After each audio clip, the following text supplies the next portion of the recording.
नमस्कार साथियों, अगर आप चेक से लेन देन करते हैं तो ये वीडियो आपके लिए बहुत ही इंफॉर्मेटिव होने वाली है, क्योंकि आज मैं आपको बताऊंगा कि अगर आप दोस्तों अपने खाते में चेक लगाते हैं या अपने खाते से किसी दूसरे को चेक काट करके देते हैं और अगर चेक बाउंस होता है तो किस केस में और कितने अमाउंट के चेक वापस होने से दोस्तों आपके खाते से चार्ज कट जाता है। तो दोस्तों पहले मैं आपको एक सिंपल सी बात क्लियर कर दूं, चाहे दोस्तों आप किसी और को चेक दें अपने खाते से पैसा दूसरे खाते में जाने के लिए, या दोस्तों किसी और से चेक लें दूसरे का पैसा अपने खाते में लाने के लिए, अगर चेक बाउंस होता है किसी की भी गलती के कारण तो दोनों पार्टी के, जिसके खाते में पैसा आना है और जिसके खाते से पैसा जाना है, दोनों पार्टियों के दोस्तों पैसे कटते हैं। ध्यान रखिए, चेक बाउंस के केस में दोनों पार्टियों को ही नुकसान उठाना पड़ता है। सबसे पहले बात करते हैं आउटवर्ड क्लियरिंग की। तो दोस्तों ये टर्म आपको याद रखने की कोई जरूरत नहीं, सिंपल समझिए। आपको किसी ने चेक दिया आपके खाते में पैसे आने के लिए, मान लीजिए आपका कोई भी बैंक में खाता है, मुझे मान लो आपकी स्क्रीन पर दिखा रहा हूं, आदित्य ने चेक दिया मेरे खाते में दोस्तों 40,000 आने के लिए। अब किसी कारण से, अगर फाइनेंशियल कारण से यानी खाते में पैसा नहीं है, चेक रिटर्न होता है तो 1 लाख रुपए तक खाते में पैसा ना होने पर 295 रुपए जीएसटी समेत कटते हैं। तो इंक्लूडिंग जीएसटी 295 रुपए 1 लाख तक हमें नुकसान होता है। अगर किसी ने दोस्तों हमें चेक दिया हमारे खाते में आने के लिए लेकिन उसके खाते में पैसा नहीं है तो हमारे खाते से भी पैसा कटेगा, उसके खाते से भी पैसा कटेगा। तो 1 लाख रुपए तक 295 रुपए दोस्तों पैसा आपका कटेगा। अब किसी ने हमें चेक दिया 1 लाख से लेकर के दोस्तों 10 लाख तक का, तो दूसरे व्यक्ति ने जो हमें चेक दिया हमारे खाते में पैसा आने के लिए, उसके खाते में पैसा नहीं है, चेक दोस्तों 1 लाख से बड़ा है लेकिन 10 लाख से छोटा है, तो उस केस में 413 रुपए आपके खाते से पैसा कटेंगे, चेक बाउंस का चार्ज। तो ये बात ध्यान रखने की है, चेक बाउंस होने पर जिसके खाते में आना है और जिसके खाते से पैसा जाना है, दोनों पार्टी के पैसे कटते हैं। अब दोस्तों किसी ने आपको चेक दिया 10 लाख से 25 लाख तक का, तो 10 लाख से 25 लाख तक का चेक बाउंस हो गया। दूसरे व्यक्ति ने आपको चेक दिया आपके खाते में पैसा आने के लिए लेकिन उसके खाते में पैसे नहीं थे, तो 10 लाख से 25 लाख तक के चेक में दोस्तों 531 रुपए की पेनल्टी पड़ती है। और अगर दोस्तों 25 लाख से 1 करोड़ तक का चेक हो तो 590 रुपए कटते हैं। अगर दोस्तों चेक की कीमत 1 करोड़ से ज्यादा है तो फ्लैट 885 रुपए कट जाएंगे। तो ये तब करते हैं अगर आपके खाते में पैसा आना है, किसी और ने आपको चेक काट करके दिया है। दोस्तों ये तो हमने बात करी थी कि अगर खाते में पैसा ना हो, अगर इसके अलावा कोई भी कारण है कि किसी व्यक्ति ने आपको चेक दिया आपके खाते में पैसा आने के लिए लेकिन अब उसके सिग्नेचर में दिक्कत है या फिर डेट में अल्टरेशन कर रखी है या कोई भी दोस्तों कारण है, उस केस में दोस्तों फ्लैट 295 रुपए आपके खाते से पैसा कट जाएगा। हाँ दोस्तों, हर एक केस में जिसने आपको चेक दिया उसका तो कटेगा ही, लेकिन ये दोस्तों ये मैं आपको बता रहा हूं कि आपने अपने खाते में दोस्तों चेक लगाया तो आपके कितने पैसे कटते हैं। तो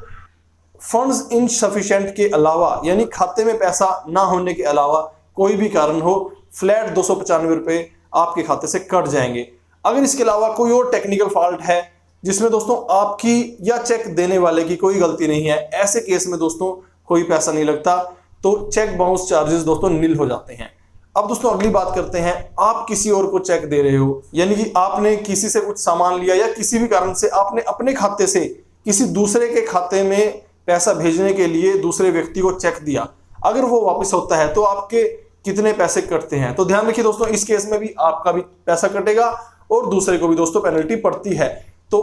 इस केस में दोस्तों अगर 1 लाख तक का चेक आपने किसी को दिया किसी दूसरे व्यक्ति के खाते में पैसा जाने के लिए तो 295 रुपए सीधा सीधा खाते से पैसा कट जाएगा। अब अगली बात करते हैं, आप किसी को चेक दे रहे हैं,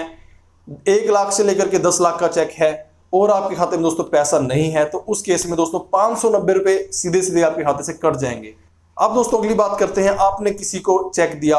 10 लाख से ऊपर का, तो 10 लाख से ऊपर के चेक में अगर आपके खाते में पैसा नहीं है तो आपको 885 प्लस पैसा दोस्तों कटता है। इसकी दोस्तों कुछ कैलकुलेशन होती है बैंक की, तो 10 लाख से ऊपर का कोई भी चेक आप किसी को दे रहे हैं, आपके खाते में पैसा नहीं है, तो चेक बाउंस होने पर 885 तो कम से कम मिनिमम इतना पैसा लगेगा ही, प्लस दोस्तों जो बैंक की अपनी कैलकुलेशन है वो भी दोस्तों आपको भुगतान देना पड़ेगा। तो ये थे दोस्तों फाइनेंशियल रीजन। अगर किसी और कारण से, जिसमें दोस्तों मान लीजिए सिग्नेचर आपके ठीक नहीं थे या दोस्तों आपने डेट में दिक्कत कर दी या चेक भरने में अमाउंट इन वर्ड्स और दोस्तों अमाउंट इन फिगर मिसमैच हो गया, तो उस केस में क्या होता है, फ्लैट 295 रुपए आपके खाते से कट जाते हैं। इसके अलावा कोई भी टेक्निकल कारण है जिसमें दोस्तों आपकी या दूसरी पार्टी की कोई गलती नहीं है, उस केस में दोस्तों चेक बाउंस होने के जो चेक रिटर्न चार्ज है वो नील हो जाता है, कोई पैसा नहीं लगता। अब अगली बात करेंगे दोस्तों आउट स्टेशन चेक की। दोस्तों आउट स्टेशन चेक पर मैं एक डेडिकेटेड वीडियो इसके बाद बनाऊंगा, तो आप समझ लीजिए कि आउट स्टेशन चेक में कितना कटता है। तो दोस्तों फ्लैट 200 रुपए प्लस जीएसटी यानी कि 236 रुपए आउट स्टेशन चेक रिटर्न होने पर आपके खाते से एक पैसा कटता है, चाहे दोस्तों वो चेक आउटवर्ड क्लियरिंग का हो चाहे इनवर्ड का, यानी कि चाहे आपके खाते में पैसा आने के लिए वो चेक आपने लगाया हो, चाहे किसी और के खाते में पैसा जाने के लिए किसी और को चेक आपने दिया हो, तो आउट स्टेशन चेक में दोस्तों 236 रुपए कट जाते हैं। अब दोस्तों आप अगर चेक लगाओगे नॉन बेस ब्रांच में, मान लीजिए आपका खाता है जयपुर ब्रांच में और आपने दोस्तों चेक क्लियरिंग के लिए यानी किसी ने आपको चेक दिया, आप दोस्तों अपने खाते में पैसा लाने के लिए कहीं दूसरी जगह है, आप दोस्तों राजस्थान में ही मान लो किसी डोसा ब्रांच में है या उदयपुर ब्रांच में है या स्टेट से ही बाहर हैं, तो ऐसे केस में दोस्तों डिपेंड करता है 35 रुपए 50 पैसे से लेकर 62 रुपए 50 पैसे तक चेक क्लियरिंग का चार्ज आपको दोस्तों देना पड़ता है नॉन बेस ब्रांच में। यानी जहां बैंक में तो आपका खाता है लेकिन उस ब्रांच में आपका खाता नहीं है, किसी दूसरी जगह की ब्रांच है, उसमें आप चेक क्लियरिंग के लिए लगाओगे। तो ये थी दोस्तों आज की वीडियो, जिसको दोस्तों रहता है कि चेक बाउंस होने पर कितना चार्ज लगता है, तो यदि आपका लगा है तो कुछ कम या ज्यादा लग गया, तो ये था दोस्तों सारा चार्ज का फंडा। वीडियो आपको अच्छी लगी होगी, वीडियो को लाइक करना। अगर दोस्तों आप हमारे चैनल से नहीं जुड़े हैं और बैंकिंग का ज्ञान दोस्तों आप लेना चाहते हैं तो चैनल को सब्सक्राइब करना। इसी तरह का दोस्तों कंटेंट लेकर मैं आगे आता रहूंगा। मिलेंगे अगली वीडियो में, धन्यवाद।